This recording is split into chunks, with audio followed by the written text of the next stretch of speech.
Hello! Welcome to Slate Money, your guide to the business and finance news of the week. I'm Felix Salmon of Axios, here with Elizabeth Spires of Slate and the New York Times and places like that. Hello. I'm here with Emily Peck of Axios. Hi.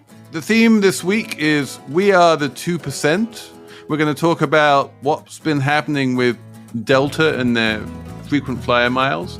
We're going to talk about Amazon and the lawsuit they are now embroiled in with the FTC, the antitrust suit. We are going to talk about LinkedIn and how it's so cool and I love it now. No, we're going to talk about LinkedIn and whether it's cool and why Emily Peck loves it so much.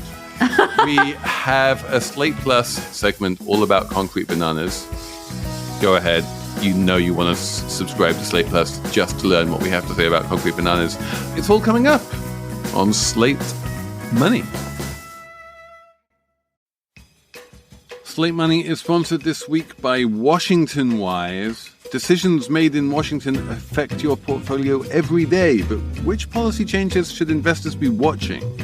Washington Wise is an original podcast for investors from Charles Schwab, unpacking the stories making news in Washington and how they may affect your finances and your portfolio. Listen at schwab.com/WashingtonWise. Hey there, Slate Money listeners. Before we start the show, I want to let you know about a story coming up a little later. It's from one of our partners, SAP. Is your business reaching an exciting turning point? Are you ready to seize the moment for growth? When you're facing uncertainty, SAP can help you be ready for anything that happens next. To learn more, head to sap.com/be-ready and stick around to hear how Ember Technologies seized the moment. Okay, so I wanted to talk this week about what I'm calling We Are the 2%, which is, and Emily's already shaking her head, which is the plight. Well, I am not the 2%. I just want that made clear. Go ahead. And to be clear, I am not the 2% either. But there is this very interesting phenomenon that if you've been following sort of the frequent traveler complaints over the past 3 or 4 years, or at least since like travel started picking up post-COVID, there has been a perennial list of whines and complaints, especially about airport lounges and how status on airlines ain't what it used to be. And the Delta CEO came out this week and said something very interesting, which is basically that since COVID, their number of diamond status flyers, which is the top status you can have on Delta, doubled. And more generally, the number of people with access to lounges and people wanting upgrades and people wanting all of the little perks you can get with status on airlines has gone up dramatically. The whole point about airline status is that it's a positional good. It's about being, one notch higher than everyone else. And when everyone has a positional good, it stops having any value. And this has definitely been seen in airline lounges, which are just really full. There are often like half-hour lines to just even get into them. The experience has been degraded because they're so popular. And the whole point about like a VIP room is that they're meant to be empty, or at least only, they're meant to be comfortable, and they're just not anymore.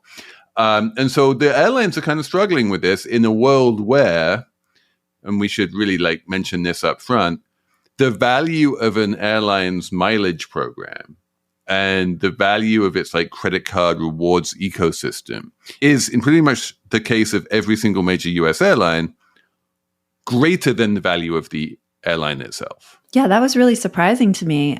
Delta makes $7 billion in revenue from its relationship with American Express. And has a goal of $10 billion. And that's about what it makes from flying passengers. And of course, the margins on that $7 billion are like massive. They're like thousands of percent, whereas the margins on flying passengers are super slim. It's a much less stressful business. Just sell miles to Amex. I mean, flying people is... If you need another few billion dollars, just sell another few billion miles to Amex. Like, how hard can that be? It is amazing how airlines have discovered this way of creating and printing their own currency. But like, I think what we have done is we've found what happens in, a lot of the world when you create and print a lot of your own currency is that currency gets devalued.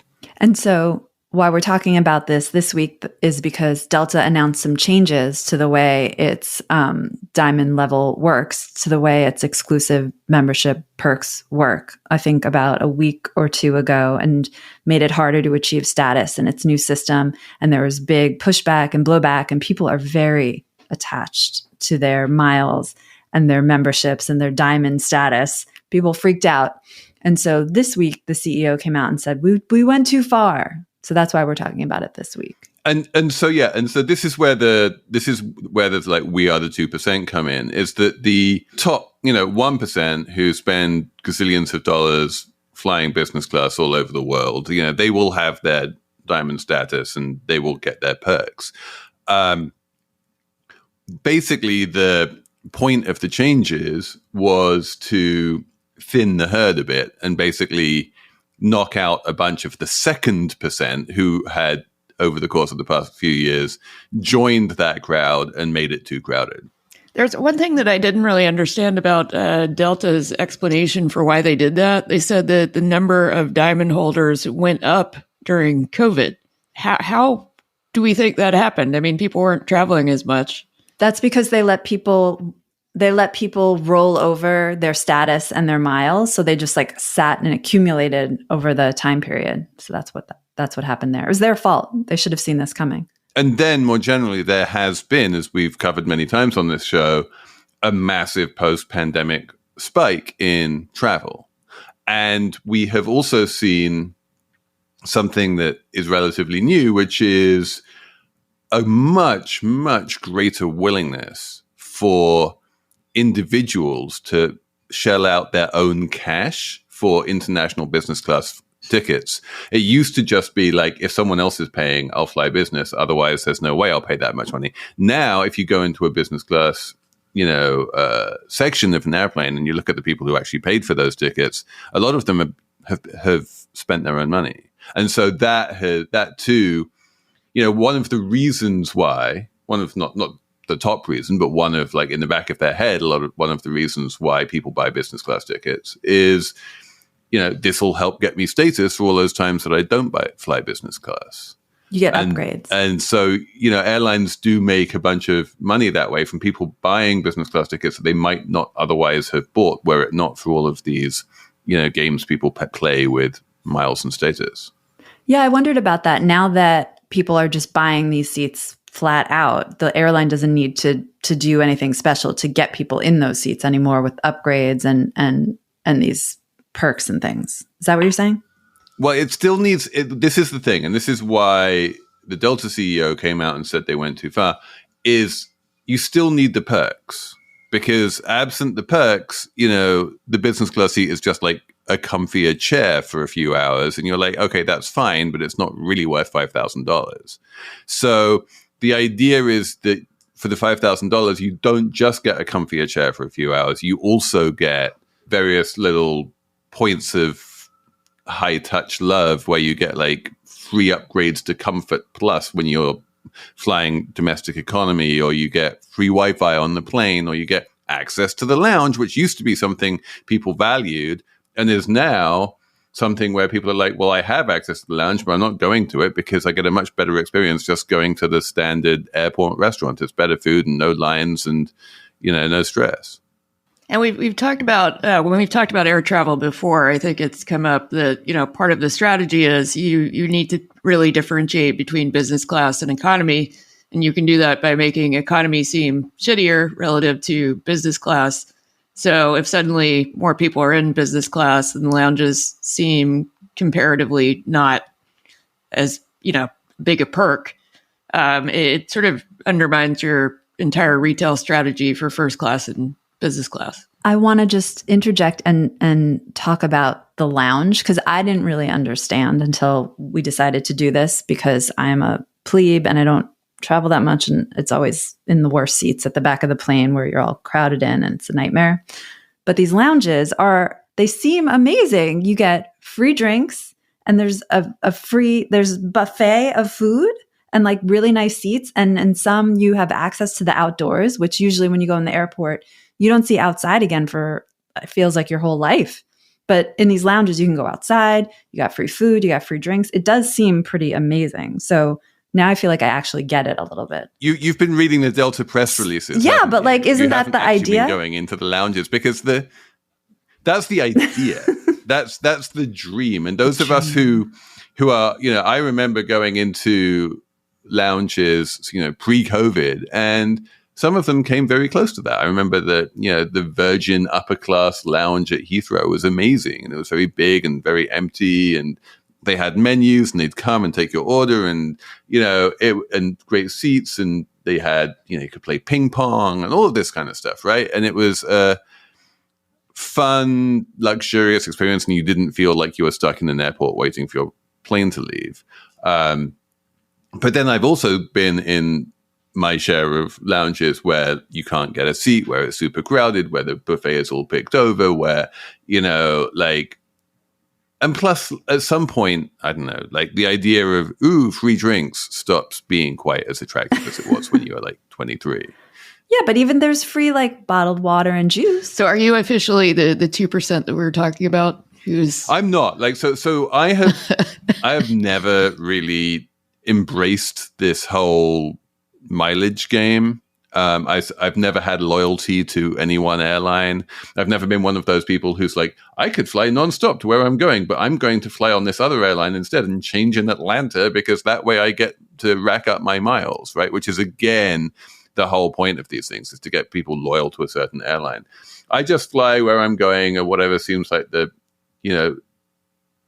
best flight for me in terms of timing and price. And I have almost never received any perks because I don't have that kind of loyalty. But there are a lot of people who used to really value the perks, who in recent years started complaining a lot about how those perks weren't worth anything anymore, but who now, when they're losing those perks, are kind of like, damn, that sucks. And it's just like, it's a bit of a like Yogi Berra thing, right? Why are you going to complain about losing something that you were only complaining about how shit it was? We should mention, by the way, the financial aspect of this, which is important, which is that the new Delta scheme basically completely obliterated any way of getting miles that didn't involve spending cash. It used to be that if you flew like 2 segments to go somewhere rather than flying nonstop, then that was 2 segments according to your like segment tally. And then if you racked up enough segments, then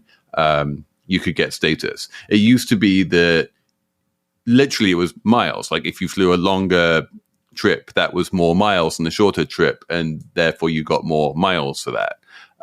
All of that has now gone away at Delta, and it's just a question of spend. It's like, how much money did you pay Delta for your plane ticket, and or how much money did you spend on your Delta branded American Express card?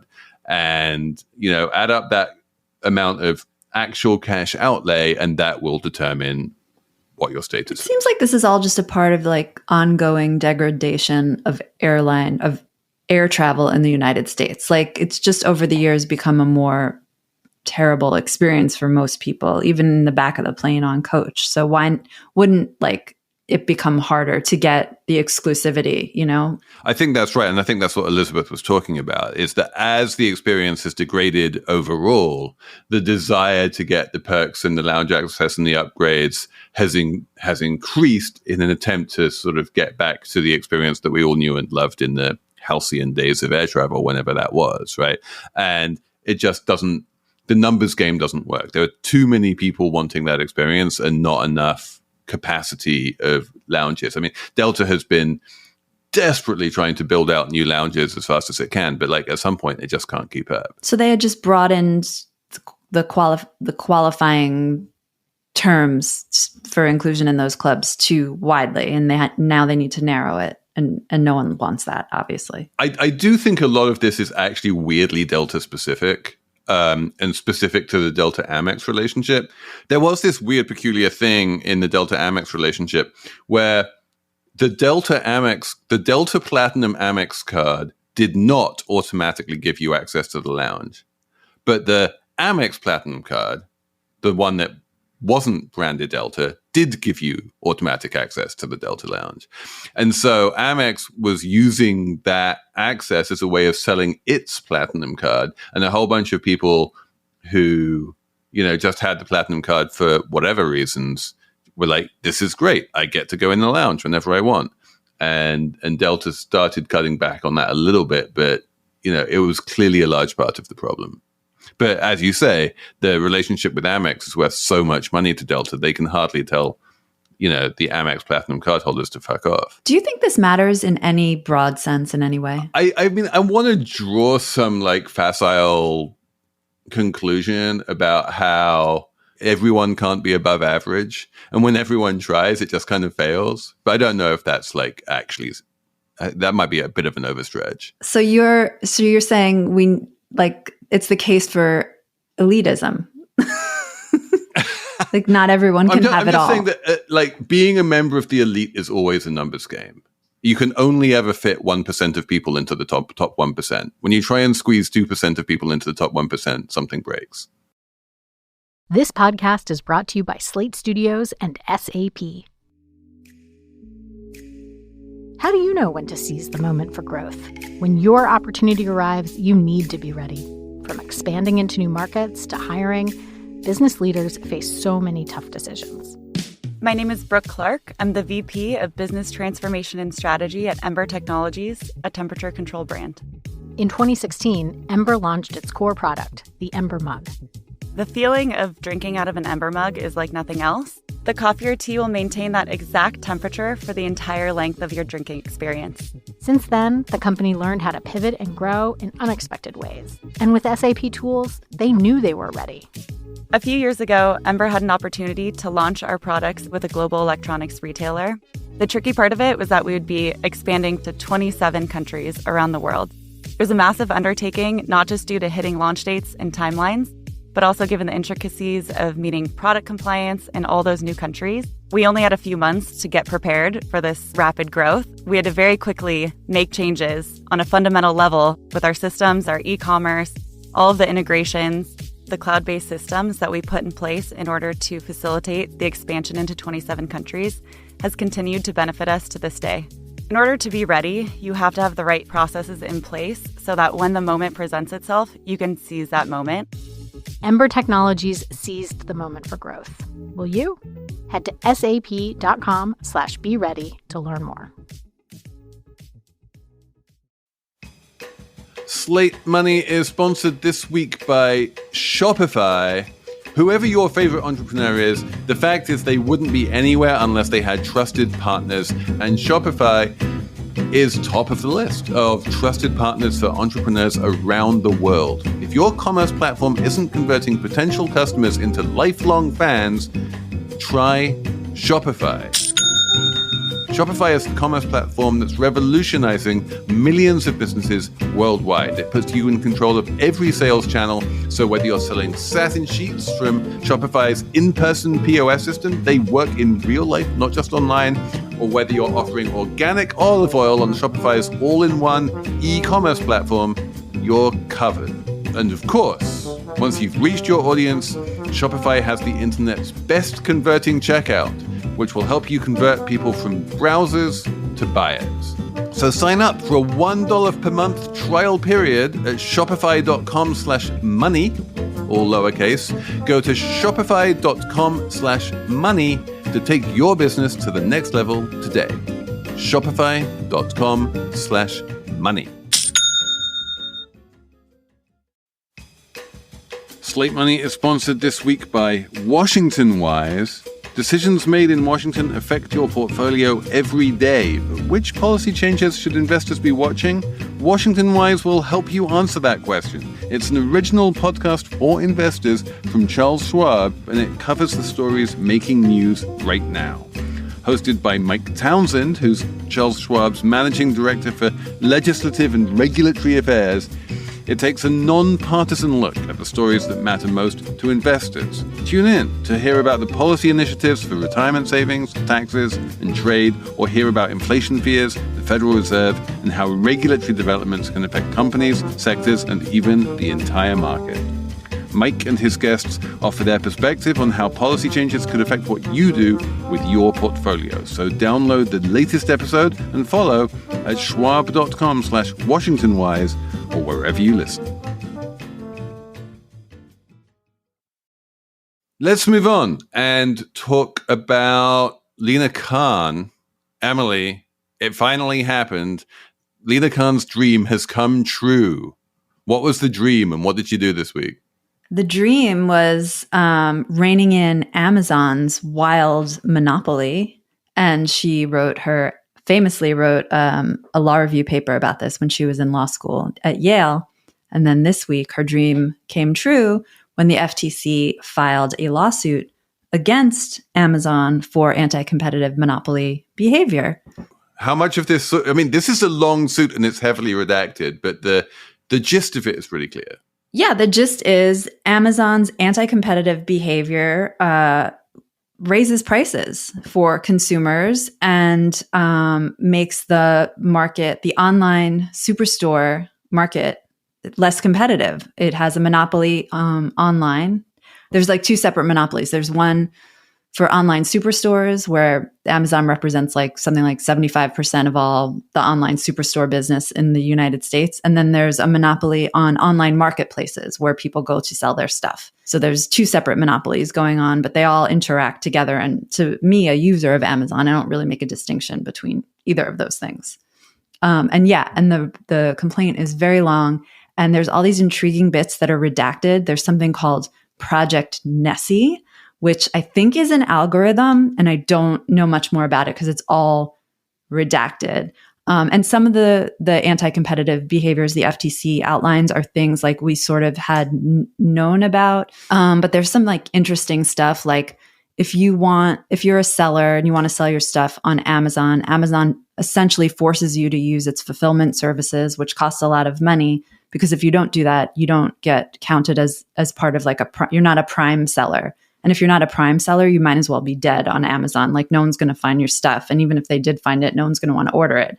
So it's all linked together. And then what I thought was really interesting is like Lina Khan kind of became famous for her hipster antitrust, for arguing that price isn't the only measure of is a company anti-competitive. So like in the 80s, the reasoning changed, and basically the way monopolies were judged was based on the price consumers paid. So if consumers were paying a really low price, your monopoly didn't matter under the law. And like Khan came out and said, there's other stakeholders, and it's not just price that these lawsuits should be judged by, these charges should be judged by. But if you read the FTC's complaint here with Amazon, they're arguing that because Amazon's anti-competitive behavior leads to higher prices for consumers, even though Amazon claims to be offering the lowest prices available, the way it gets to do that is by basically prohibiting sellers from offering lower prices anywhere else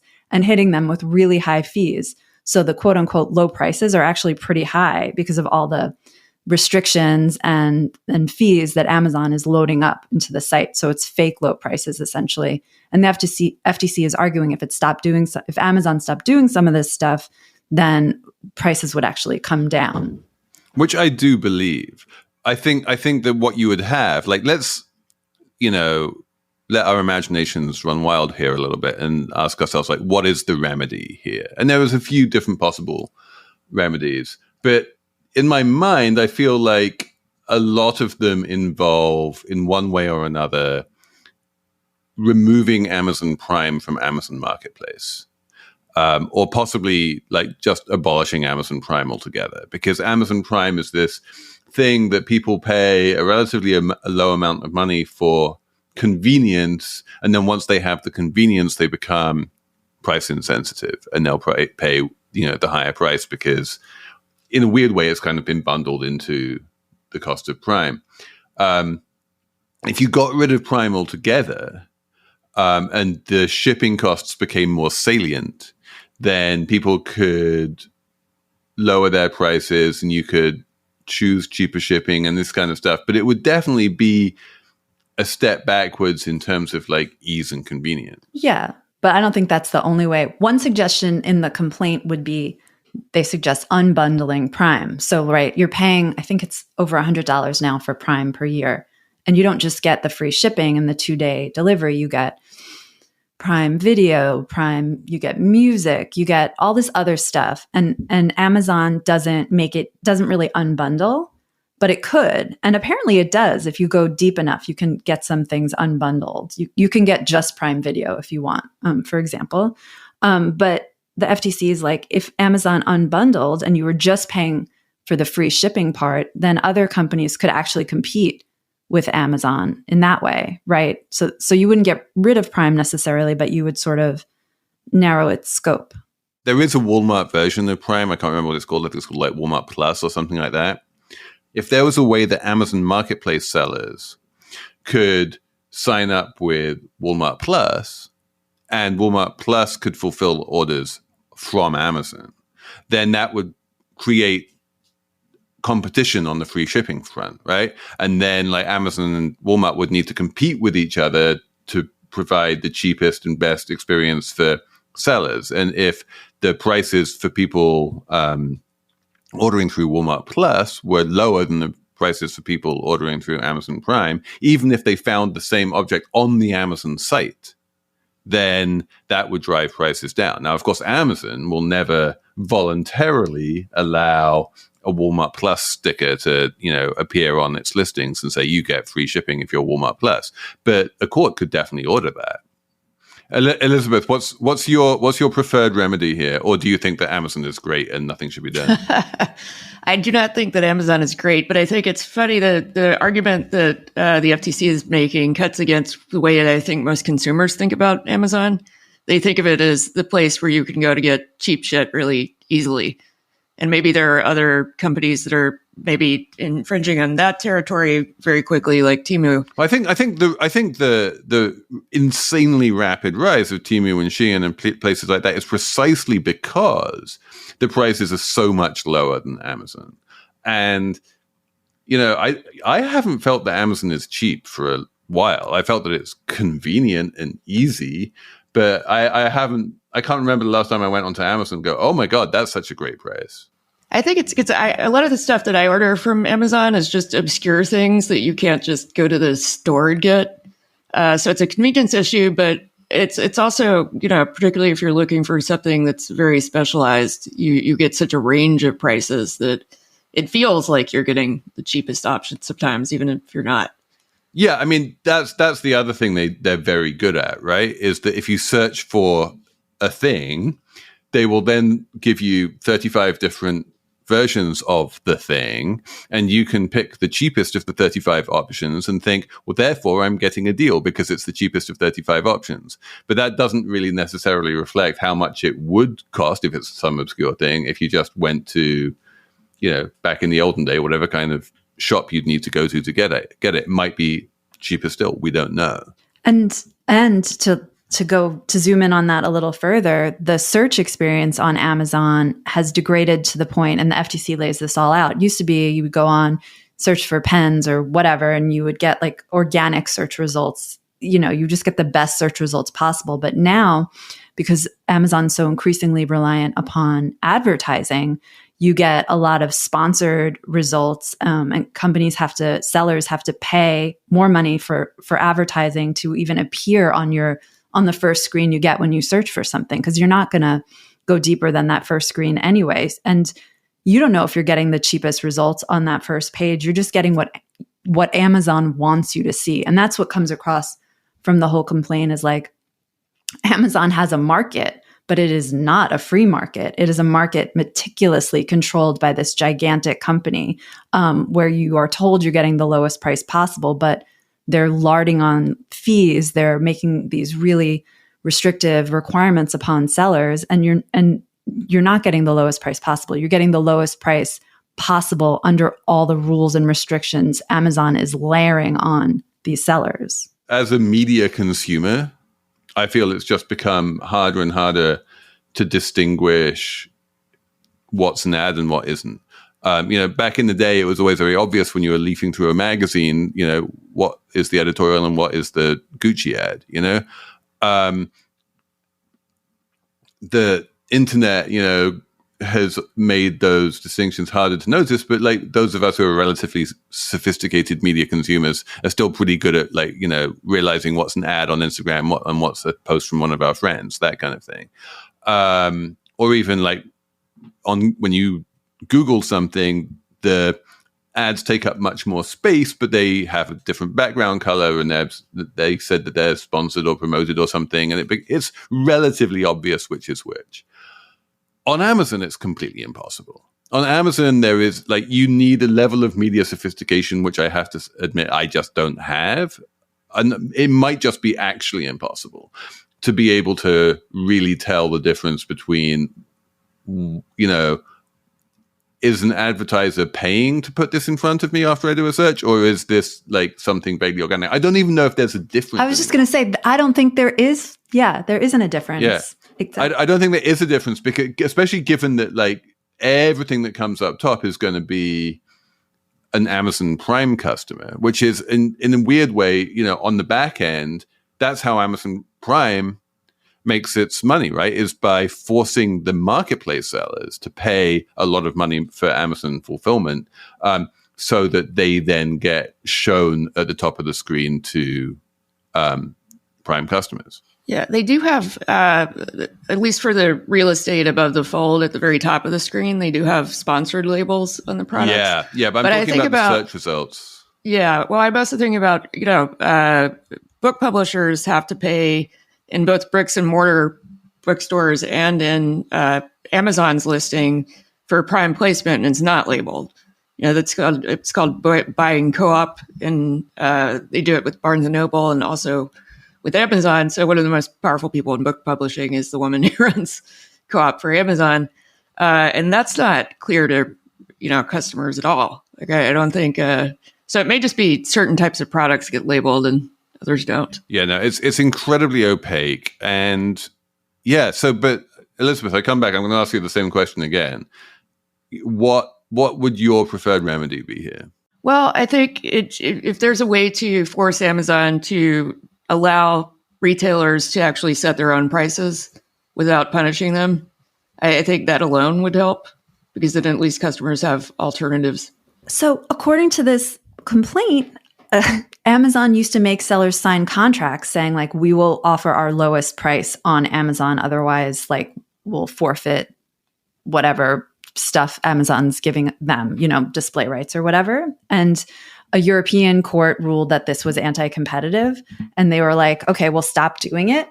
But then they just started using their algorithm to do it. So it's not in the contract language, but their algorithm kind of like scrapes everything to figure out, they'll flag you if there's something that's, you know, if one of your items is selling for less somewhere else, the algorithm flags it, and your product on Amazon gets penalized. They take away what's called the buy box, or they bury it, whatever. And I should add that Amazon denies everything and will fight the complaint. The one thing I will say is, like, what can we do as consumers is, if you are buying something that is made by a small company. I bought like a pair of concrete bananas not long ago. Do not ask me why I bought a pair of concrete bananas, but I bought a pair of concrete bananas, and they were like available on Etsy, but it was obvious like who made them, and so I just bought them directly from the concrete banana store. And I got a lovely note with my concrete bananas saying, like, you know, hey, like, thanks for buying the bananas. And also, thank you for buying them directly from our store rather than via some third-party seller, because, you know, when you do that, we don't need to pay all of these enormous fees to the third-party seller. And, you know, I'm going to do a little free plug here for the combustion meat thermometer, which I love, which is great, which you can just buy straight from combustionmeatthermometer.com or whatever it is, right? If you find... Wait, what's that? My meat thermometer always Oh my breaks. God, the combustion meat thermometer, it is literally magic. It is the most amazing. If you guys are looking for like a holiday present, it is the most magical thing in the world. You put it in the oven and it's like heat proof, and it has 8 different temperature sensors on it.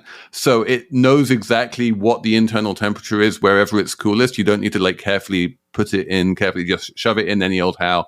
And it will tell you what the internal temperature is. But even better than that, it will tell you like exactly how many minutes until it reaches the temperature you want it to be, and it'll give you a little alarm. It's the most amazing thing. Anyway, you can buy like anything like that, which is just like a small company trying to make it in the, you know, in the tough world of big business or whatever. Just never buy their stuff from Etsy or Amazon or any of these like marketplace platformy type things. Just always try and go directly to the manufacturer.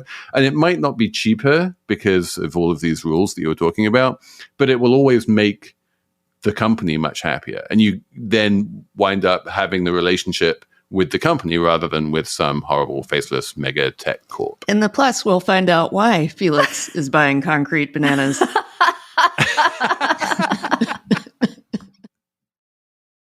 This podcast is brought to you by Progressive Insurance. Let's face it, sometimes multitasking can be overwhelming. Like when your favorite podcast is playing and the person next to you is talking and your car fan is blasting, all while you're trying to find the perfect parking spot. But then again, sometimes multitasking is easy, like quoting with Progressive Insurance. They do the hard work of comparing rates so you can find a great rate that works for you, even if it's not with them. Give their nifty comparison tool a try, and you might just find getting the rate and coverage you deserve is easy. All you need to do is visit Progressive's website to get a quote with all the coverage you want, like comprehensive and collision coverage or personal injury protection.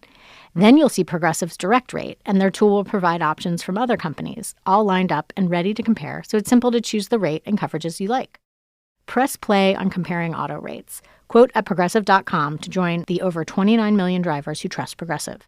Progressive Casualty Insurance Company and Affiliates. Comparison rates not available in all states or situations. Prices vary based on how you buy. Did you know that Discover is more than a credit card? With Discover's online savings account, you earn 5 times more interest than the national savings average. 5 times. There are no monthly fees, no minimum deposit, and no monthly balance requirements. It's FDIC insured up to the maximum amount allowed by law. Learn more at discover.com and start saving with confidence today. Discover Bank, member FDIC. But we haven't reached the Plus yet. We are going to talk about LinkedIn. LinkedIn. Oh my God. All right. Elizabeth, what the hell is going on LinkedIn? Please explain. Well, there's a theory that I don't quite buy that LinkedIn is cool now, partly because some of these other social platforms like Twitter are just, combusting into some crappy, experience for users. There was a Business Insider article about the weirdness of LinkedIn and how people are doing much more oversharey kind of personal posts on it.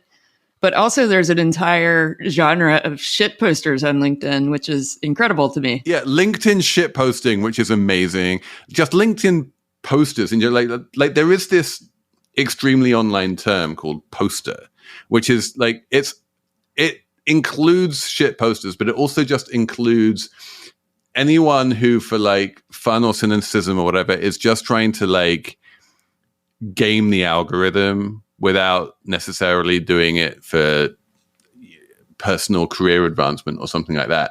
And LinkedIn seems to be getting a whole bunch of people who are oversharing their personal lives, who are shit posting, who are doing like all of the random bullshit that we used to laugh at on Facebook in 2004 or whatever, and how, why, like, no.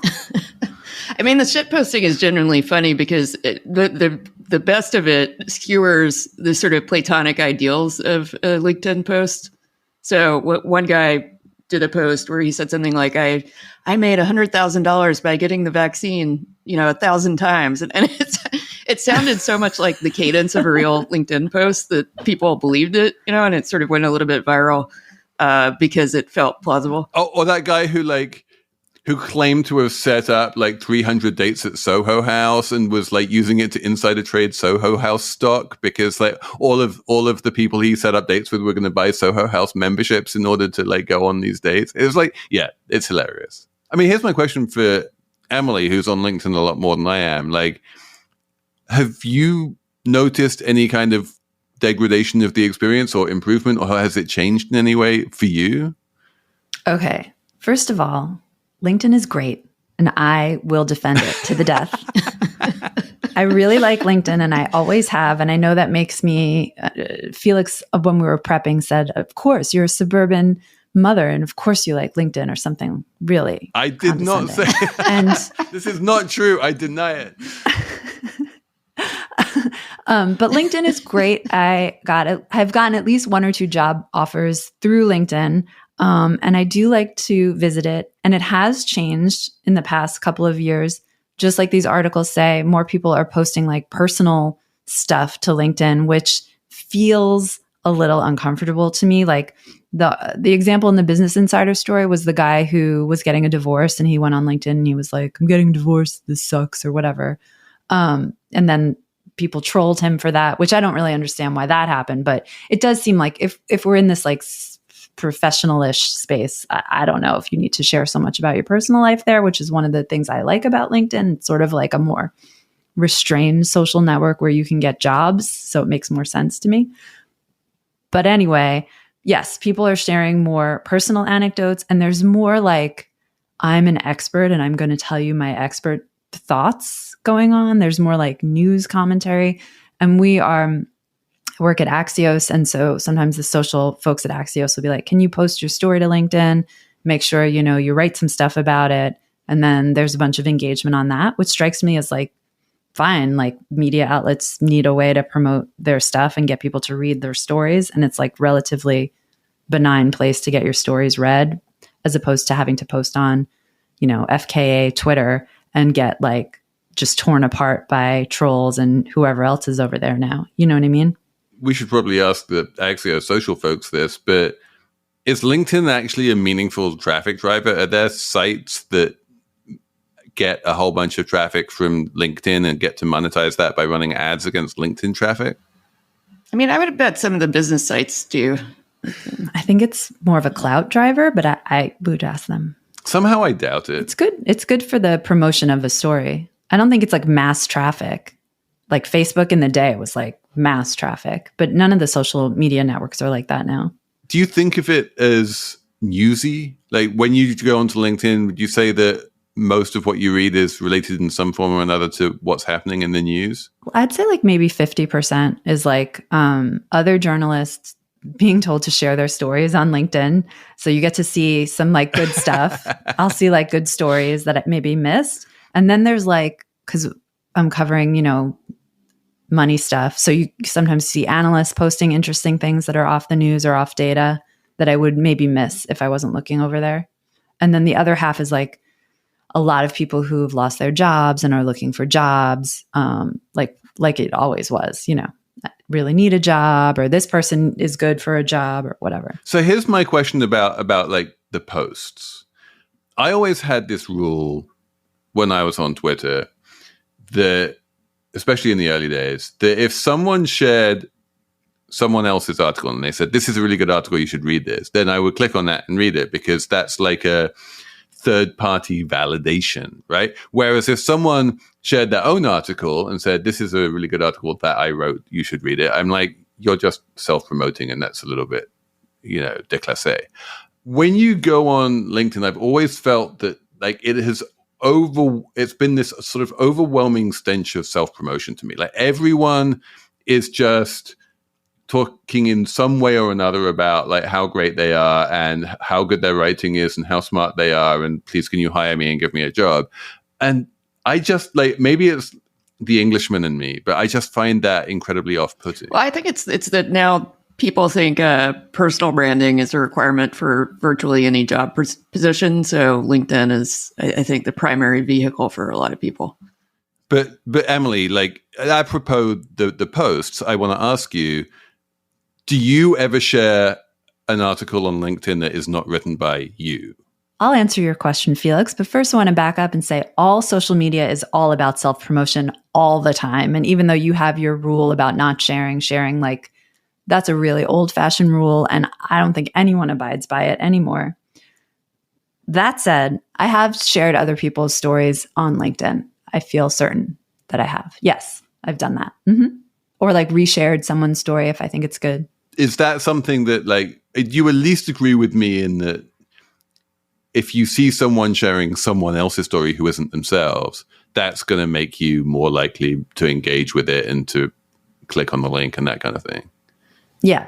Yes, that's true. But there are ways to share your own story that make it seem less self-promotional. Like if I see someone anywhere, any platform that shares all of their stories, I'm kind of like, all right, give it a rest.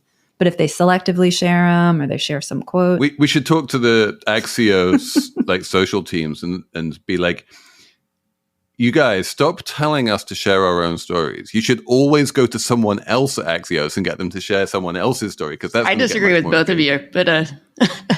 So when you write a story, I'm going to share Emily's stories. Emily's going to share my stories, and we'll both get more engagement that way.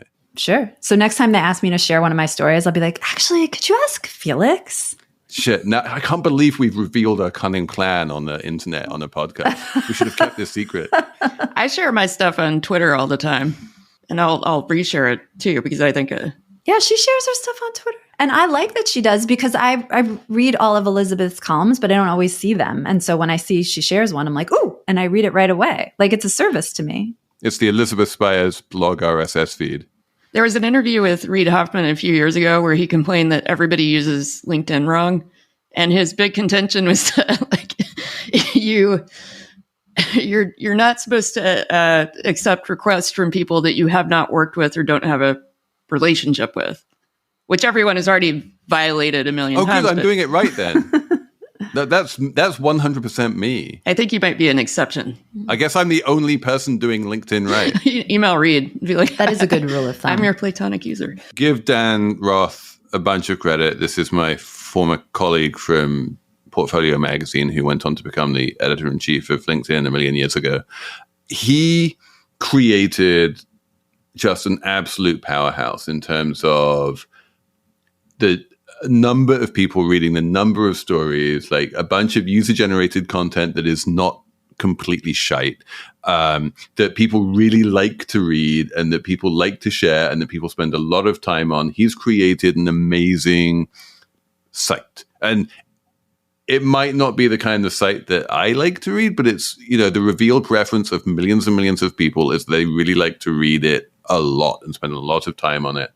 And, he's done something incredibly successful. So props to him. And if it's kind of evolving in ways that maybe he didn't anticipate, like, that's what happens. That's life. And I think one last thing. Do we think you need to be on LinkedIn in 2023, like, if you want to be a person who works? I think you need to be on, as in to just have a page with like who you are and what your job is. I don't think you need to be on in terms of like actively posting. Yeah, I think that's right. You need to have your name there, and it needs to be up to date with like your picture if you want to be in the job market. Right, Elizabeth? Yeah, I think that there are a lot of companies now that won't ask you for a resume. They'll just ask you to send your LinkedIn profile because they think it's essentially the same thing. We usually have a numbers round. I will start with 500, which is the number of dollars that it would cost you were you lucky enough to be able to buy a pair of the Adizero Adios Pro Evo 1 sneakers from Adidas.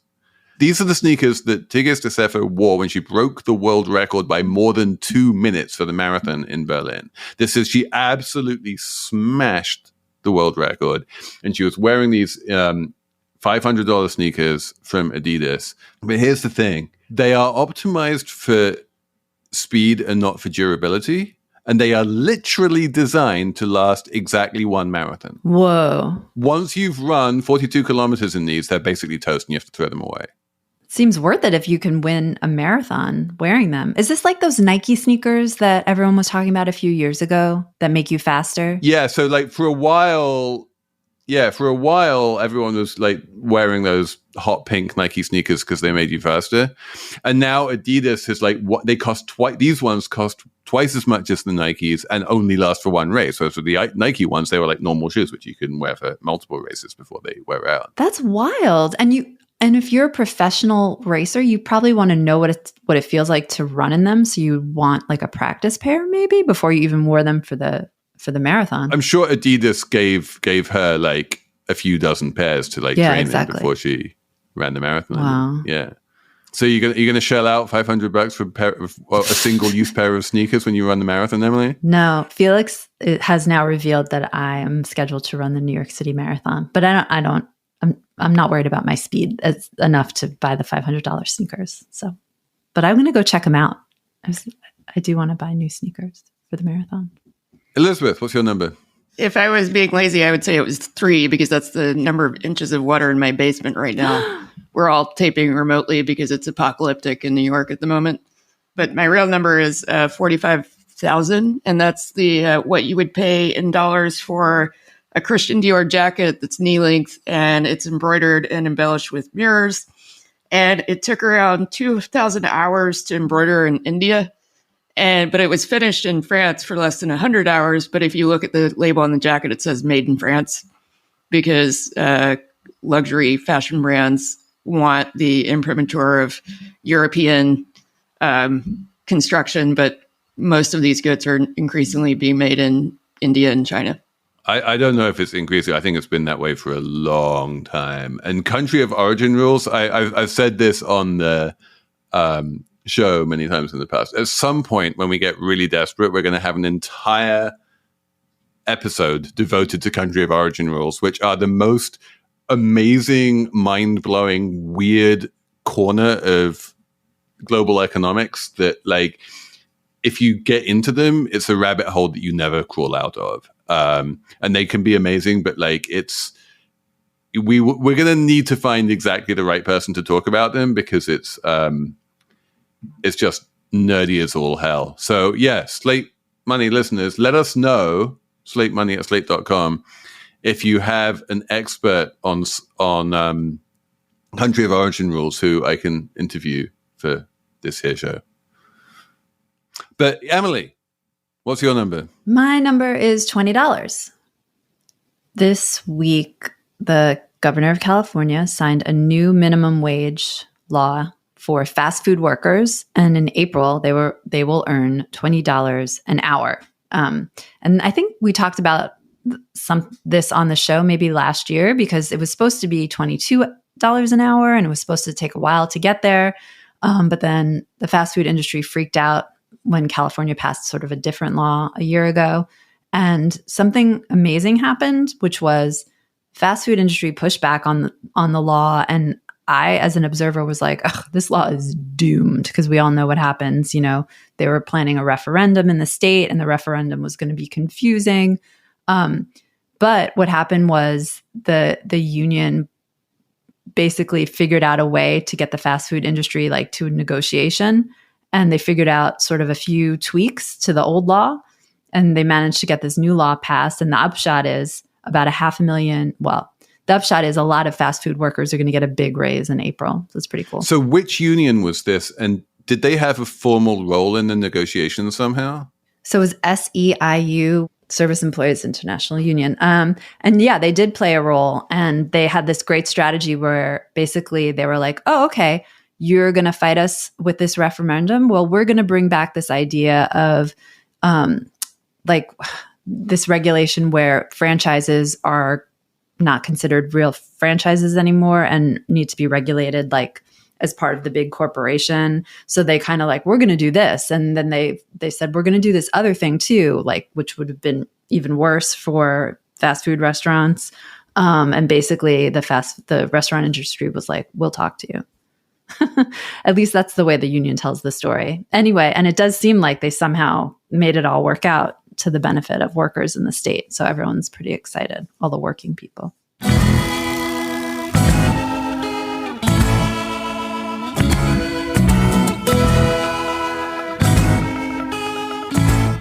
Okay, so I think that's it for us this week. Thanks so much for listening to Slate Money and sending us your emails, slatemoney@slate.com. Thanks so much to Cheyna Roth for producing. And stay tuned for the Slate Plus. I hope you're a Slate Plus member, where we are going to talk about more consumer purchases, not just concrete bananas, but even gold bars, which are for sale in Costco now. We'll find out how many gold bars Felix paid for concrete bananas. We'll work out the price of concrete bananas in ounces of gold. It's all coming up on Slate Plus.